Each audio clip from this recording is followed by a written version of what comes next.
right. Welcome back. This is episode 16 of Happy Hour with Heather and Guest. I'm that other dude, Andrew. I'm joined, as always, by my fearless leader, Heather. Hello. It's good to be recording again.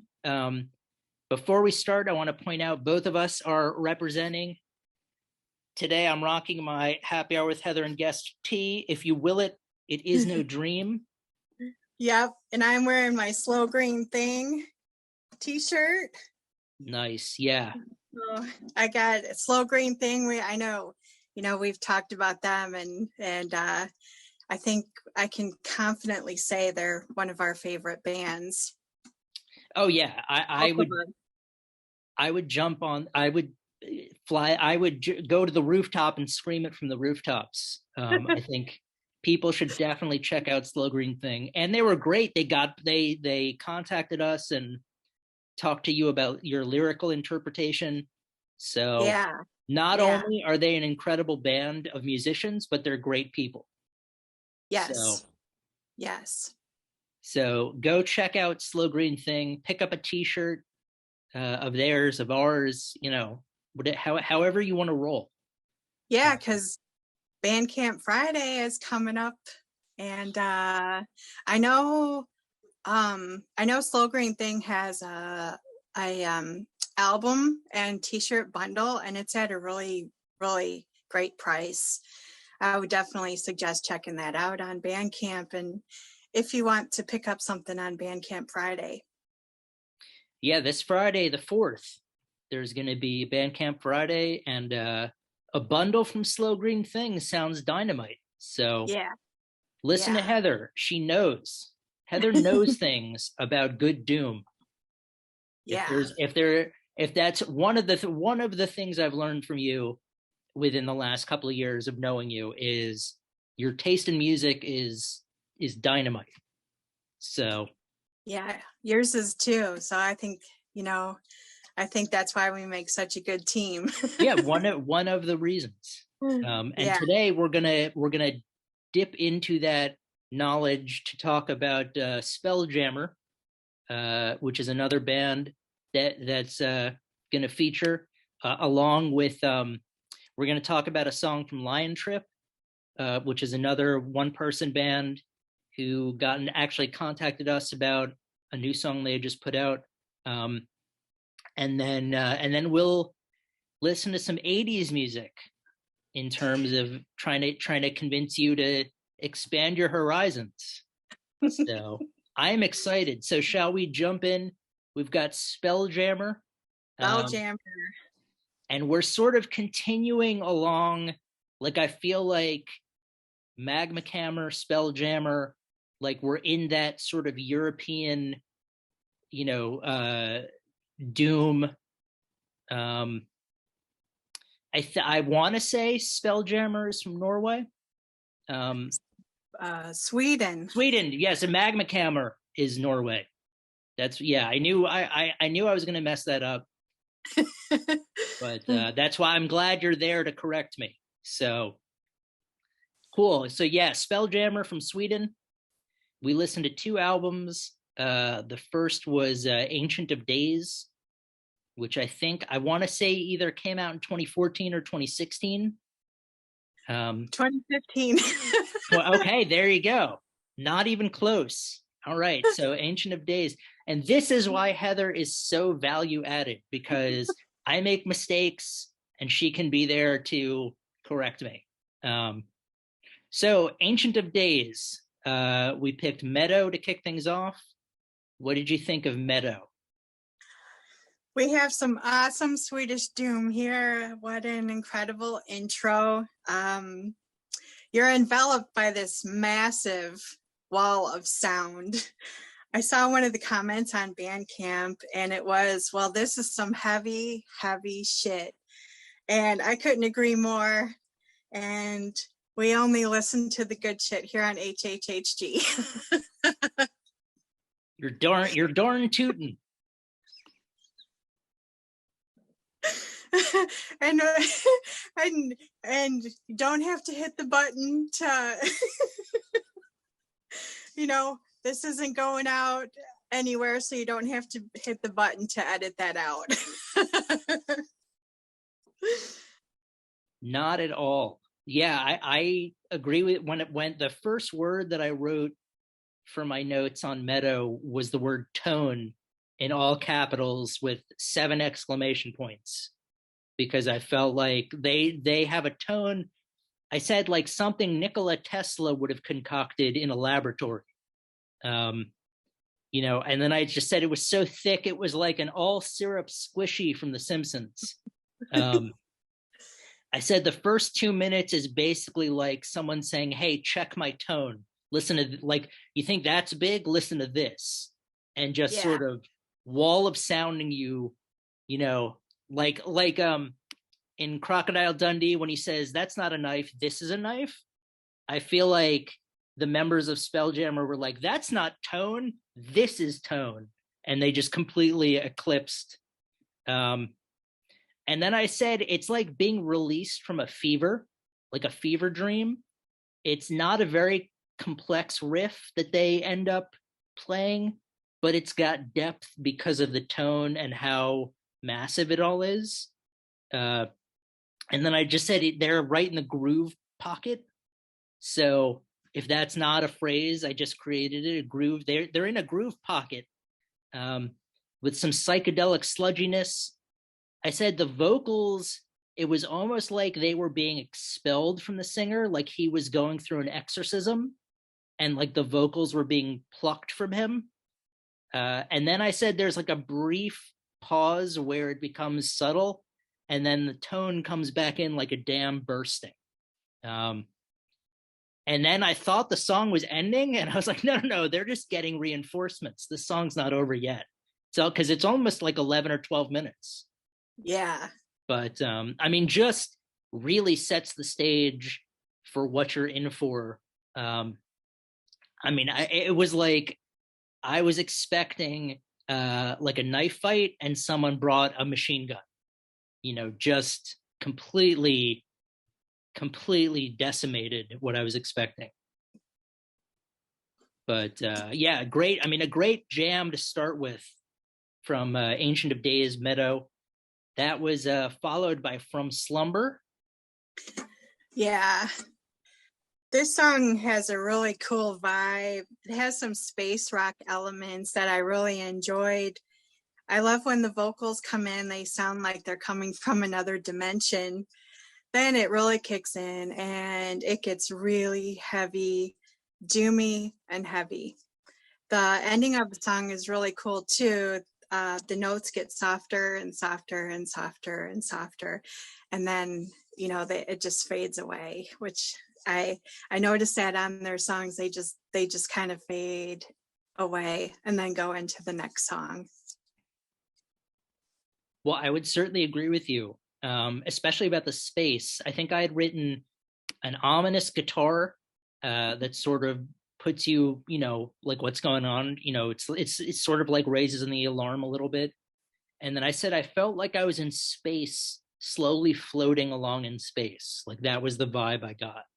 And then I said there were some ominous guitar wah trills. I don't know if that's a thing, but I again may have invented that. But some wah wah pedal playing. I kept anticipating a buildup. And then I had wrote it was like a subdued and slow, distorted plea, which I honestly don't remember what I had meant by that. But I definitely agree with you about the sort of space rock feel to it. Again, another, I felt like this was a dynamite 1-2 punch. And I know I've said dynamite 3 or 4 times already on the podcast, but I felt like Meadow and From Slumber were a great 1-2 combination. Yeah. And then we have, I think it's pronounced Borlung.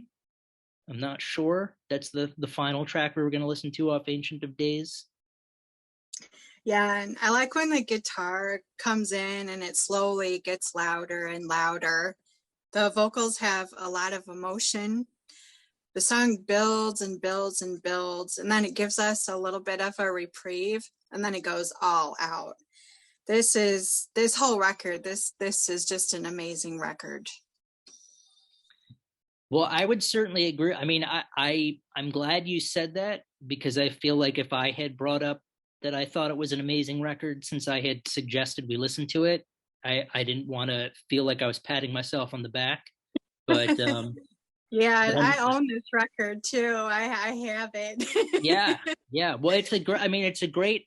I said for Borlung, this was more of a medium-paced song as opposed to the other two, a little bit quicker than what we had heard before. Again, with a killer tone. I remembered a quotation from a movie called "It's All Gone Pete Tong," in which a musician says, "We're bending sound, we're forging it."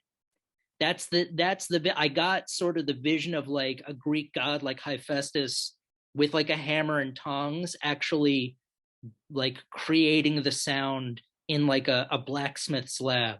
Like that's the image that I got. That they were just like hammering and forging this sound from like ironworks. That's I don't know if that makes sense, but that's the vision that I had.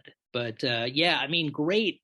Just I mean, I look back at my notes and the word tone just keeps jumping out all over the place. I feel like they hit like the perfect sort of tone and then built the song around this like really this like wall of sound. Cool. Well, then we skip ahead to Abysmal Trip, which I want to say came out last year. Yeah, 2021. Okay, so all right. Yeah. So my timing is getting it. So 6 years in between albums, but and we listened to, this one is called Among the Holy. We listened to Abysmal Trip, Silent Rift. I'm sorry. This album is called Abysmal Trip. We listened to Among the Holy, Abysmal Trip, and Silent Rift. So what were your thoughts on Among the Holy? Among the Holy. This is great headphone music. Relax, sit back, enjoy, pick up the notes through the headphones and let your mind wander. Very therapeutic. I really like the melody of the guitar. It sounded a little sad to me, like a weeping guitar, but it sounded really beautiful. And I saw a YouTube comment that said it resembled a trip to hell with psychedelic tones, which I thought that's like one of the greatest comments ever. So I thought that really, really, says what this album is all about. Yeah, I mean, I couldn't have said it better myself, so I won't. But I will say what my notes read. I said it almost like they picked up where they left off tonally, but this time they went a little darker. I think that sort of echoes what you had said about the. I don't know if you had said it was a sad sort of element to it. Yeah. And then this was the quickest of the tempos so far. And then it slows back down again. And then I just wrote it was really dense. It was sort of with that like that the wall of sound type tone. But yeah, another great track. And then we had Abysmal Trip, which is the same name of the album. Yeah, and I think the sample at the beginning of the song is from the movie Blood Sabbath from 1972. The song is so heavy. I mean, even when it's just the bass and the drums and part of the song, even that is so heavy. The tone is so low and so heavy, and then when the guitar and the vocals come in, it's like magic. I really love the psychedelic bluesy guitar at the end. Yeah, I feel like we're switching places. You knew the movie, you either researched or knew the movie quote. I did not. But I liked how it went from crickets chirping into the movie, into the quote, and then into the song. Or if it went, I forgot if it went quote, then crickets, then song, but I liked the incorporation of the crickets. This I felt was the most doomy of the songs that they've had, but it was still felt very sort of sludgy with the tone that they were able to incorporate. But yeah, I feel like this album tended to go in a little direction, more a darker thematic direction. So perhaps Silent Rift just continue, or not Abysmal Trip. They chose to make it sort of a little bit darker thematically. But and then we have Silent Rift, which was the last track. When you go to Doom shows and everyone is vibing and it's like a communal experience, I imagine this song playing and it's like what my religion would be. It's like a transcendental experience. I just want to thank Spelljammer for making this music, because it's music that we enjoy so much. Yeah, I know what you mean. I feel like when you connect with people like that, like as part of an experience where everyone's sort of part of a legion, we're all sort of part of the collective unconscious as the music is playing. I definitely got the sense. This was, I think, probably my favorite track that we'd listened to so far. I felt like it had the most interesting of the riffs in terms of what the riff of the song was. And it was I actually wrote this down, the first time since we listened to Slow Green Thing that I was like, wait a second, hold the phone. What's this? Like this is I think I forgot that the track we listened to for Slow Green Thing, where I was like, hold on, it was like the needle on the record scratched. It was like, hold on. And then for this one, for Silent Rift, I was like, okay, this is the perfect, like if I could play this for someone and say, this you want to hear a great Doom or great music, great, stoner rock, or this is it, check this out. This is exactly what. So again, I'll echo your sentiments. Thank you, Spelljammer, for making great music. And I look forward to I will say the royal we, the editorial, look forward to you making more music in the future. Yeah, definitely. Yeah, and it's funny that you bring up Slow Green Thing, and I'm wearing a Slow Green Thing t-shirt. Yeah, well, it could be synchronicity, But all right, cool. Yeah, go check out Spelljammer's music. They have albums before Abysmal Trip as well, and definitely all their music is great. So Bandcamp Friday or before then, or what have you, go get some Spelljammer, and feel free to check out any of the other bands we've discussed, because they're all great. Yeah. And then I was contacted, I guess, I don't remember when this was, but I promoted one of Lion Trail's songs on A Fistful of Faceful. And so he contacted me again about a new album he just released, if we would listen to his music again. I think he's a one-person operation. I think, someone who records all the music, plays all the instruments, does everything, sort of like Jeff from Titanosaur. I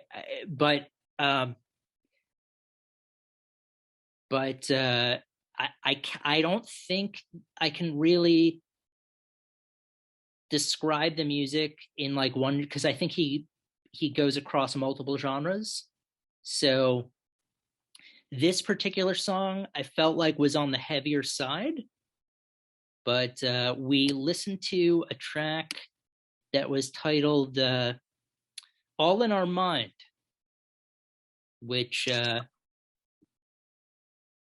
I'm sorry? Well, I listened to Hold My Hand. Is that the same? It's the same album, I think. The same album. Okay. So you listen to Hold My Hand. I listened to All in Our Mind. That's okay. Fine. All right. What did you think of the music? Well, I could definitely hear the hard rock influence, and I saw that he was from Israel and a solo project, like a one-man band.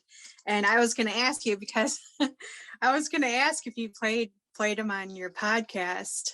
And you said you did. So yeah. Yeah, I don't remember, the details. Uh, I could probably say due to the aneurysm, I don't remember, but I won't play that card right now. I'll just say that I honestly don't remember. But I was Yeah. really I was really glad that he contacted me about checking out the music. And it is great music. This I felt like, so the track I listened to, um, All in Our Mind, which I think is probably off the same album. I felt like it was a combination of sort of like, if Red Hot Chili Peppers played metal, it was sort of like that. There was like a bit of that sort of groovy kind of funk to it, uh, along with kind of like a Rage Against the Machine esque, like creating the sounds from non-traditional playing. I felt like if you were going to combine those two elements. So if either of those bands, now it certainly doesn't sound like, Rage Against the Machine. Like it's not going to be something like off of one of their albums, but that's the vibe I got from it. It was sort of like a groovier metal hard rock type feel to it. Definitely unique. I wouldn't be able to say, oh yeah, this sounded like, XYZ, but definitely check it out. I know it's on Spotify, and he's got music on YouTube and what have you, and Bandcamp. It's called Lion Trip. But I would say give it a listen. It's a fun rockin' song and an album. And yeah, and that'll take us to section number 3, where I continue to expose Heather to other genres, and this time we went 80s. And I wanted to sort of go like, not, so we listened to, I shared 3 songs with you. Your Love by The Outfield. I want to say it's called Break My Stride by Matthew Wilder. And then the third was Stepping Out by Joe Jackson. So Your Love, I think, was a pretty popular song when it came out. I think, Break My Stride and Stepping Out may have been, but they're not as well known. So I sort of wanted to go with 80 songs that may have flown under the radar.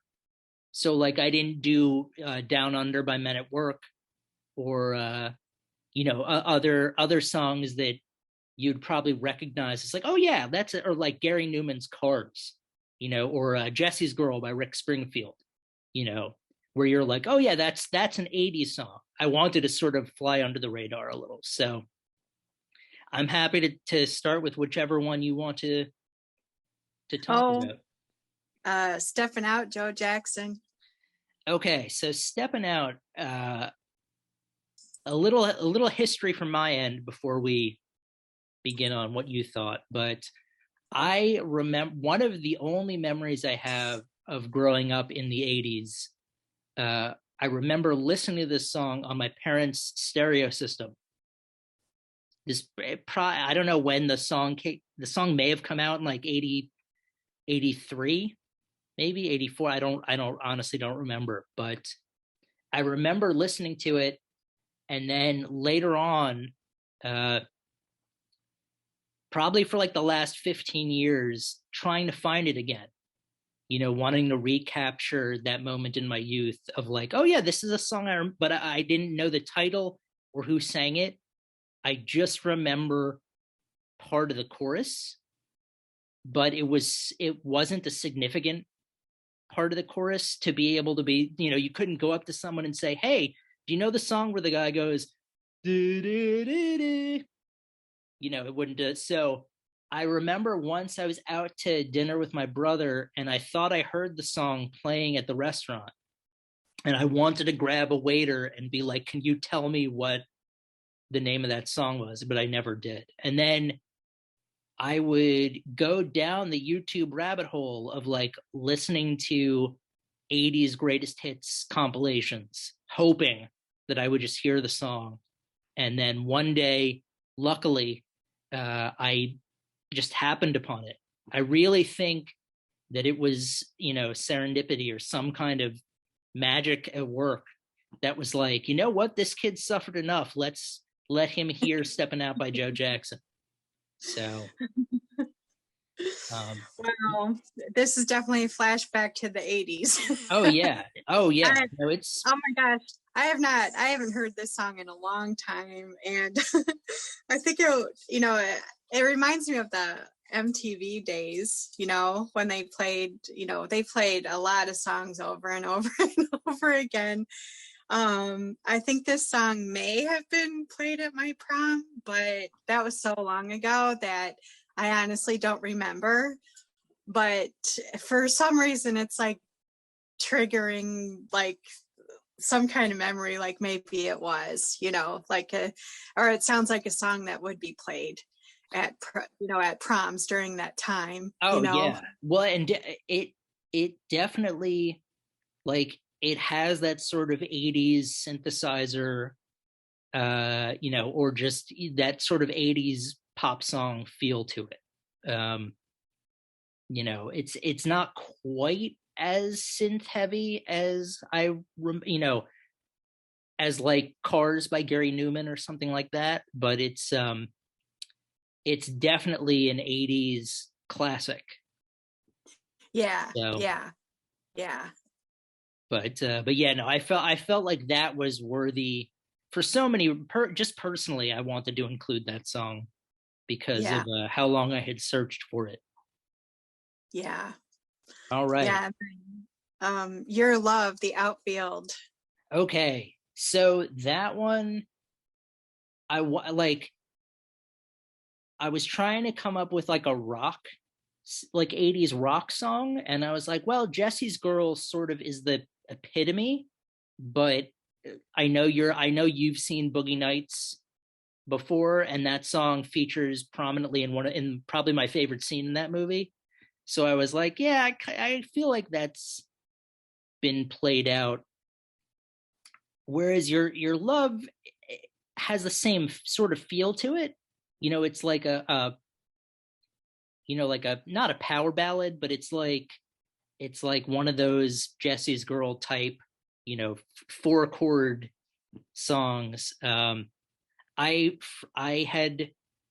do remember when I was probably in my mid-20s, I would go out to a bar with a friend of mine, and try to socialize with people. And I just remember one night, this song, the DJ played this song, and the whole place went bananas because everyone knew the song and we're singing along with the lyrics.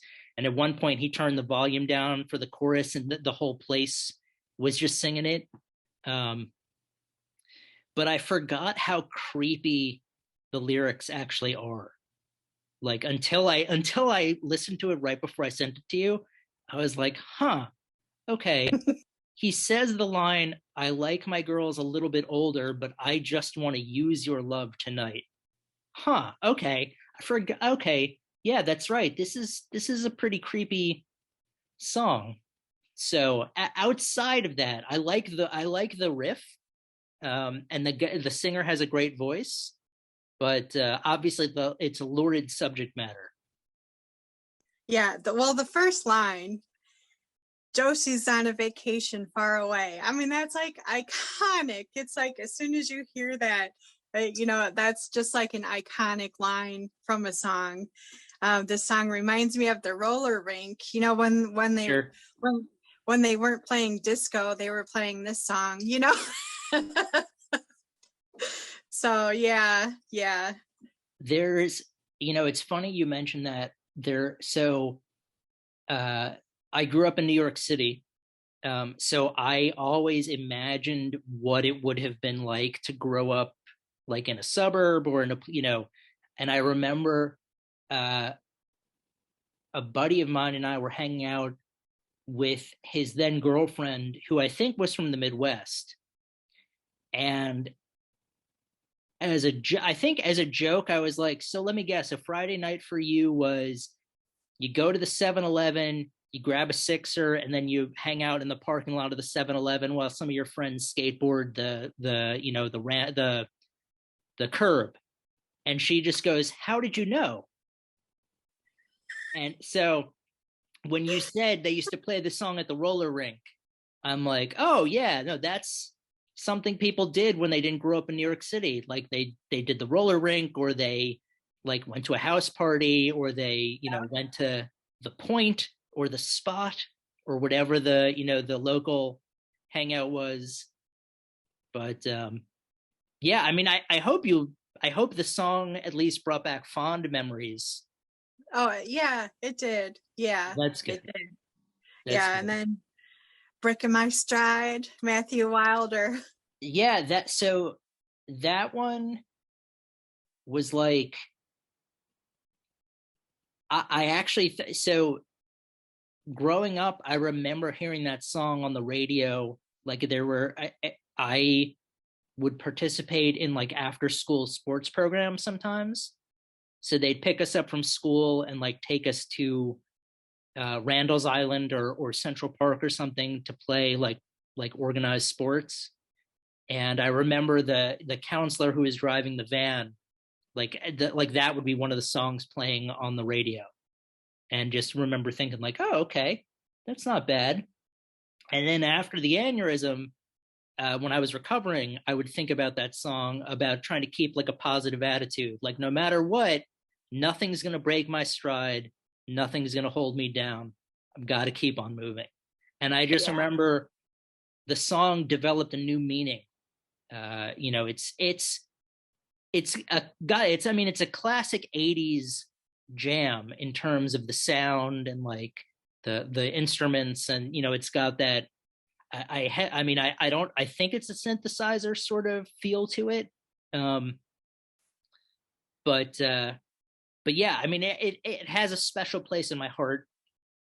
Again, like for all these songs, because they all sort of remind me of different eras growing up. And again, Break My Stride and Stepping Out, I don't think are like relevant mainstream 80s hits that would be in like a top 10 80s compilation. So I wanted to make sure they got their just due. But yeah, Break My Stride. What did you think of Break? I mean, was that like something you remembered as well? I remember. Yeah, I remember. And I'm picturing you just spontaneously start dancing when this song comes on. Yeah. Ain't nothing gonna break in my stride. I gotta keep on moving, like you say. Oh yeah, nothing gonna hold me down. Yeah, nothing. I've got to keep on moving. Oh yeah, ain't nothing gonna break in my stride. Yep, just get up and start dancing. Yeah, no, I like, it's funny to think, before I went to Asia, where it was more like in Macau, it was really difficult to find karaoke songs. So I think my go-to song when I was in Macau was Against All Odds, which is another 80s song by Phil Collins. But I would have gone to Break My Stride would have been my go-to song had they had it, because that was sort of. But yeah, if I ever get back into the karaoke game, then Break My Stride might have to find its way. Yeah. But yeah, no, I'm glad. I mean, we've done punk music, 80s music.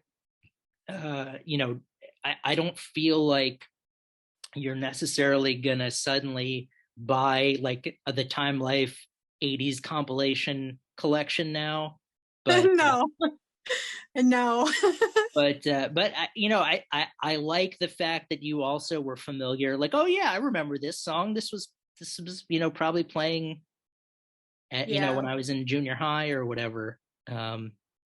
But yeah, no, that's good. I mean, I feel like there are enough genres out there that I'll play something for you which will actually connect, and you'll be like, whoa, I can't believe that I didn't know about this particular group or this particular genre before.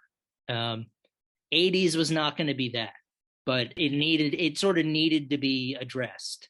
Yeah. So And I made a playlist and I put all these songs on and I put Spelljammer's two albums, both full albums on the playlist, and I also put the song Hold My Hand by Lion Trail on there. So if anyone wants to, you know, listen to any of the songs that we've talked about, I did make a playlist. yeah, well, I mean, you should, if you haven't heard these songs before, you should definitely check them out. If you have, if you're from an era where they were playing, it'll hopefully, you know, bring you back to a nice place in your life. Um, but regardless, they're important. They're still important sort of songs to listen to know about, because they are representative of that era. Yeah. But yeah, no, this was another great episode. Yeah, And it was a lot of fun. yeah, Yeah. you've picked the next band, Yeah. which is Space Lord, Yeah. which Yeah. I may have heard at some point in passing, because I think they have a couple of albums. So, Yeah. but yeah, I'm looking at our list of Low Orbit, Witch Tit, Waterfall King, Cavern Deep, Red Mountains, Cloud, Pale Horse, Pale Rider, Purple Hill Witch, Slow Green Thing, Goat Explosion, Green Druid, Wounded Giant, Sumakem, Secondhand Apes, Magma Cammer, Spelljammer, and soon Space Lord. That's, Yeah. I mean, that's like a murderer's row of great bands. So Yeah. cool. And I have some ideas for the category to convince you to expand your horizons. So Okay. I feel I'm I feel looking forward to it. I feel confident in this one too. This won't be sort of like a gimme, you know, like we need to, oh yeah, we need to incorporate these 80s songs. So, Okay. but yeah, but I look forward to recording again.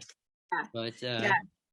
but for those of you, yeah, Bandcamp Friday's coming up in a couple days. Go pick up some music from any of these dynamite bands. And if you're playing a drinking game right now in which the word dynamite is what gives you a chance to drink, then I apologize. But Heather, as always, it's been a pleasure recording with you. Thank you. And thanks everyone that watches this and listens to the music that we suggest. It's very much appreciated. Definitely. Well, have a good one, and we will see you in the next episode. All right. Bye.